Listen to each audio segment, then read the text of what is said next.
আপনি এরকম বলতে পারেন না। আগে শেখ হাসিনা এইভাবে কথা বলতো। শেখ হাসিনা সবচেয়ে বড় ইলেকশন ছিল বিএনপির এগেন্সটে কথা বলতো।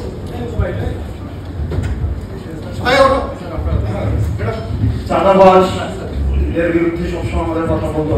যারা চাঁদাবাজ, যারা মামলাবাজ, আমাকে একটু কথা বলতে এটা তো স্বাধীনতা হলো না। আমরা তো আপনাদের কাছ থেকে আমি তো শিষ্টাচার কিভাবে শিষ্টাচার শেখাবেন? আমরা সে একটা একজন কথা বললে কথা বলতে পারেন না। একজন কথা বললে আমরা এটা জানি না কিভাবে কথাবার্তা বলবো। মিনিমাম যদি আপনারা আমরা তো জানি না এখানে এই ফোরামে কথা বলা একজন কথা বললে আরেকজন কথা বলতে হয় না। এই ভদ্রতাটা বলাই যাবে না। এই ভদ্রতাটা আমরা জানতাম না। আমাদের মেনা শিখে আপনাকে মেনা শিখে ভাই কথা বলে আমি জানতে চাই এখানে যারা উদ্যোক্তা তারা কেন আমাদেরকে এখানে ইনভাইট করছে? সফলতা বলেন তাদের দুইটা সফলতা, একটা হলো চাঁদাবাজি আর একটা হলো মামলাবাজি।